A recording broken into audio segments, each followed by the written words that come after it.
നാട്ടിക നിയോജക മണ്ഡലത്തിലെ തളിക്കുളം അന്തിക്കാട് ചാഴൂർ സംയുക്ത കുടിവെള്ള പദ്ധതിയുമായി ബന്ധപ്പെട്ട അടിയന്തര അവലോകന യോഗം ചേർന്നു.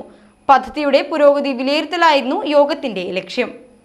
കിഫ്ബി ഫണ്ട് ഉപയോഗിച്ച് നടപ്പിലാക്കുന്നതാണ് തളിക്കുളം അന്തിക്കാട് ചാഴൂർ സംയുക്ത കുടിവെള്ള പദ്ധതി. പദ്ധതിയുടെ പുരോഗതി വിലയിരുത്താനാണ് ഗീതാ ഗോപി MLAയുടെ അധ്യക്ഷതയിൽ അടിയന്തര അവലോകന യോഗം ചേർന്നത്. ശനിയാഴ്ച ഉച്ചയ്ക്ക് 2 മണിക്ക് ചാഴൂർ പഞ്ചായത്ത് ഹാളിലായിരുന്നു അവലോകന യോഗം. പ്രദേശവാസികളുടെ കുടിവെള്ളക്ഷാമത്തിന് ശാശ്വത പരിഹാരം കണ്ടെത്തുന്നതാണ് ബന്ധപ്പെട്ട പദ്ധതി. പദ്ധതിയുടെ നിലവിലെ അവസ്ഥയും തുടർ നടപടികളും യോഗം ചർച്ച ചെയ്തു. ജില്ലാ പഞ്ചായത്ത് അംഗങ്ങൾ ഉൾപ്പെടെയുള്ള ജനപ്രതിനിധികളും വകുപ്പുദ്യോഗസ്ഥരും യോഗത്തിൽ പങ്കെടുത്തു. പദ്ധതിയുടെ സുഗമമായ നടത്തിപ്പിനാവശ്യമായ ക്രമീകരണങ്ങളും അറിയിപ്പുകളും അടിയന്തരമായി പൂർത്തിയാക്കാൻ എക്സിക്യൂട്ടീവ് എഞ്ചിനീയർക്ക് MLA നിർദ്ദേശം നൽകി. Kerala water authority public health വിഭാഗം ഇരിങ്ങാലക്കുട, പ്രൊജക്ട് ഡിവിഷൻ നാട്ടിക, പൊതുമരാമത്ത് നിരത്തുകൾ വിഭാഗം എന്നിവയിലെ executive engineer, major irrigation executive engineer, minor irrigation executive engineer എന്നിവർ യോഗത്തിൽ പങ്കെടുത്തു.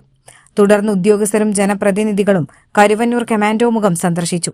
കരുവന്നൂർ കമാൻഡോ മുഖത്ത് പുതുതായുള്ള ഷട്ടർ നിർമ്മാണത്തിലെ സാങ്കേതിക തടസ്സങ്ങൾ പരിഹരിക്കുകയായിരുന്നു സന്ദർശന ലക്ഷ്യം. കമാൻഡോ മുഖവും ചുറ്റുവേലി പ്രദേശവും കഴിഞ്ഞ പ്രളയത്തിൽ ഏറ്റവും പ്രശ്നാധിഷ്ഠിതമായ മേഖലയാണ്.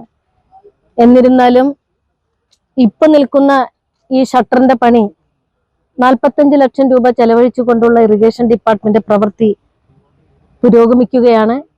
ഷട്ടറിന്റെ നിർമ്മാണം കൂടി കഴിയുന്നതോടുകൂടി ഈ പ്രവൃത്തി അവസാന ഘട്ടത്തിൽ എത്തുമ്പോൾ കമാൻഡോ മുഖത്തെയും ചുറ്റുവേലിയും അതിപ്രളയം വന്നാൽ പരിഹാരം എന്നാണ് ഉണ്ടാകുന്ന ഒരു പദ്ധതിക്ക് ഇവിടെ അവസാനിക്കുകയാണ്.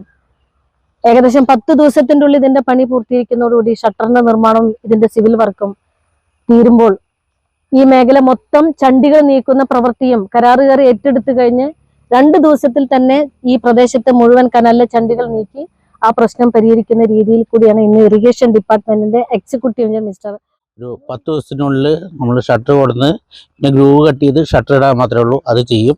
അതുപോലെ തന്നെ ഇവിടെ നിന്നുള്ള ചണ്ടിയും കുളവാഴ് മാറ്റൽ ഇന്ന് ഈ സമയത്ത് തുടങ്ങേണ്ടതായിരുന്നു. പക്ഷേ അവർക്ക് ചെറിയൊരു സാങ്കേതിക തടസ്സം വന്നതിനാൽ അതിപ്പോൾ ഇന്ന് വൈകുന്നേരം നാളെ രാവിലെ ആയിട്ട് വണ്ടി എത്തും. അതുപോലെ തന്നെ പഴുവിൽത്തോട് കഴിഞ്ഞാൽ അവിടുന്ന് 3 വണ്ടികളും കൂടി എത്തും. അങ്ങനെ ഇവിടുത്തെ ഈ ചണ്ടിയും മുഴുവനായി നീക്കം ചെയ്യുന്നതാണ്. പുതിയ ആധുനികമായിട്ടുള്ള ടെക്നോളജി ഉപയോഗിച്ചുകൊണ്ട് വളരെ വേഗത്തിൽ ഈ പ്രവർത്തനങ്ങൾ പൂർത്തിയാക്കാൻ കഴിയുമെന്നുള്ള പ്രതീക്ഷയാണ് ഉദ്യോഗസ്ഥർ യോഗത്തിൽ പങ്കുവച്ചിട്ടുള്ളത്.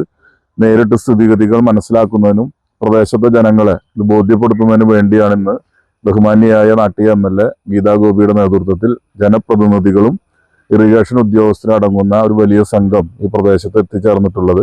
മഴ കനക്കുന്ന സാഹചര്യത്തിൽ നീരൊഴുക്ക് തടസ്സപ്പെടുത്താത്ത വിധത്തിൽ ചണ്ടിയും കുളവാഴകളും നീക്കി വെള്ളത്തിന് കടന്നു പോകാൻ കഴിയുന്ന രൂപത്തിലുള്ള ക്രമീകരണം ഇവിടെ ഉണ്ടാക്കാൻ വേണ്ടിയുള്ള എല്ലാ ക്രമീകരണങ്ങളും നാട്ടിക MLAയുടെ നേതൃത്വത്തിൽ പൂർത്തിയാക്കിയിട്ടുണ്ട്.